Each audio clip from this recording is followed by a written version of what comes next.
Bismillahirrahmanirrahim. Assalamualaikum warahmatullahi wabarakatuh. Selamat siang kepada anak-anak semuanya. Alhamdulillah dalam kesempatan ini kita bisa bertemu dalam rangka pembelajaran secara daring untuk mata pelajaran keterampilan. Anak-anakku yang kami cintai dan yang kami banggakan, beberapa waktu yang lalu sudah kita sampaikan kaitannya dengan rencana gambar bangunan. Mungkin adik-adik sudah bisa pahami bahwa di dalam menggambar bangunan itu memang ada beberapa tahap, ada beberapa rangkaian yang perlu diketahui. Kemudian di dalam pembelajaran yang pertama kemarin mungkin anak-anak semua sudah mempelajarinya dengan baik. Alhamdulillah setelah kita berikan beberapa pertanyaan, semuanya bisa menjawab dengan baik, walaupun masih ada beberapa siswa yang nilainya cukup, Tapi walaupun begitu, kami harapkan bagi anak-anak yang nilainya masih cukup untuk materi yang pertama mungkin bisa dibaca lagi, sehingga bisa dipahami dengan benar. Anak-anakku semuanya, untuk pertemuan yang berikut pada kesempatan hari ini akan kita sampaikan kaitannya dengan rencana anggaran biaya di dalam kita membangun suatu bangunan. Sebelum masuk ke sana, ada beberapa istilah yang perlu anak-anak ketahui, karena di dalam proyek itu memang ada beberapa istilah. Kalau memang istilah itu bisa kita ketahui dengan baik, kita kedepannya nanti tidak akan mengalami kendala atau kesulitan. Yang pertama, di sini ada istilah owner. Owner ialah pihak yang berada dalam posisi pemberi tugas. Pihak inilah yang nantinya akan memiliki atau menggunakan bangunan. Tapi kalau bahasa sehari-hari yang biasa kita gunakan adalah owner adalah yang akan memiliki bangunan tersebut atau yang akan memiliki rumah tersebut apabila itu yang dibangun adalah sebuah rumah. Kemudian nanti untuk penjelasannya mungkin nanti lebih luas lagi, owner itu bisa bersifat pribadi atau bersifat istilahnya perwakilan dari sebuah organisasi. Itu nanti yang dinamakan dengan owner. Kemudian ada lagi yang dinamakan konsultan. Konsultan adalah suatu pihak yang berada pada posisi penerima tugas perencanaan dari prinsipal, atau dalam bahasa lain suatu pihak yang bertanggung jawab mengawasi jalannya pembangunan yang dilaksanakan oleh pemborong atau pelaksana. Tadi owner tadi yang mempunyai biaya, konsultan adalah yang bertanggung jawab terhadap jalannya pembangunan.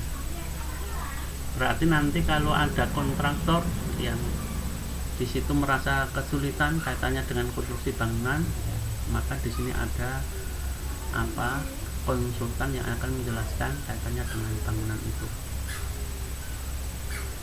Kemudian ada kontraktor. Kontraktor adalah pihak yang juga sebagai penerima tugas dari prinsipal.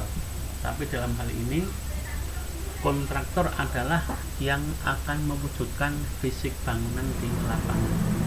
Jadi tidaknya bangunan di lapangan itu nanti tergantung dari kontraktor ini.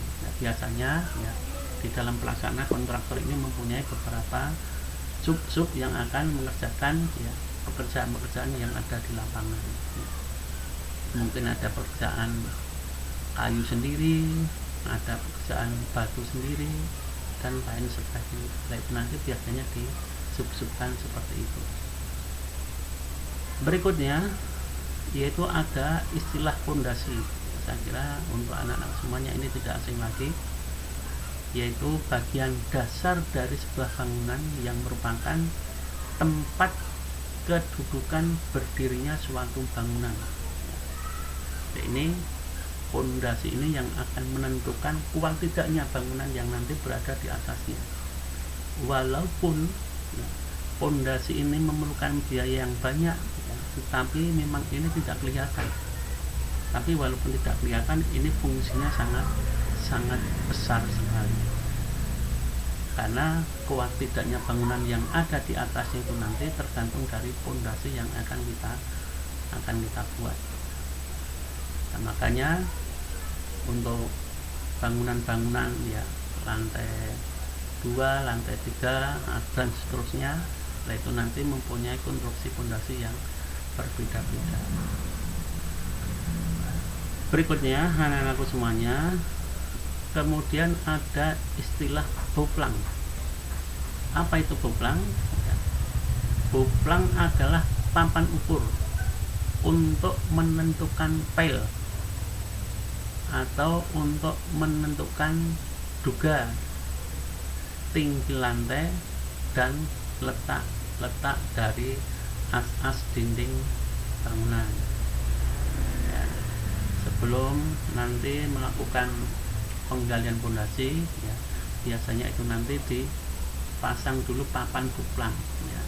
Nah, itu nanti yang akan menentukan ya, di mana letak pondasi, bagaimana bentuknya, berapa panjangnya. Nah, itu nanti ditentukan dari papan boplang yang dipasang di sana.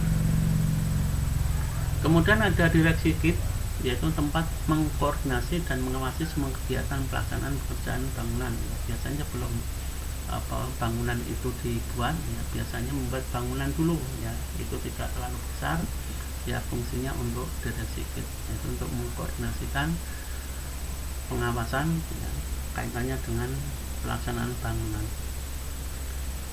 Berikutnya itu ada istilah anstampeng, ya. Di situ anstampeng, tapi yang betul adalah anstampeng, yaitu batu yang disusun sedemikian rupa, setebal kurang lebih 20 cm, disiram dengan pasir dan air sampai padat dan celah-celah batu terisi dengan pasir secara keseluruhan. Nah, ini ya, ini sebelum pondasi itu dipasang biasanya ada anstampeng. Anstampeng itu batu kali yang di atas secara berdiri, kemudian di sela-selanya nanti diberi pasir dan disiram dengan air. Kemudian ada level, yaitu plat atas beserta bis beton yang menyatu dengan tiang dan balok lantai. Kemudian ada lagi istilah septic tank, yaitu ruang atau tangki tempat menyimpan kotoran atau tinja, di mana kotoran tersebut dengan proses alami akan diteruskan ke sumur peresapan. Nah, ini biasanya konstruksi air kotor ya, dari kamar mandi, dari kamar kecil. Nah, itu nanti ada saluran pembuangan tersendiri yang dinamakan dengan septic tank. Nah, bagaimana bentuknya, bagaimana konstruksinya, mungkin nanti di lain kesempatan ya bisa kita sampaikan. Anak-anak semuanya, yang berikutnya sebelum kami sampaikan materi kaitannya dengan rencana anggaran biaya, ya ini ada tujuan pembelajaran. Sebelum materi ini kita sampaikan, ya diharapkan setelah mengikuti pembelajaran ini, para siswa dapat mengerti apa itu tujuan dan fungsi dari rencana anggaran biaya atau disingkat dengan istilah RAB. RAB adalah rencana anggaran biaya. Walaupun nanti di dalam pelaksanaannya ya, RAB ini ada dua cara, ya mungkin ada penghitungan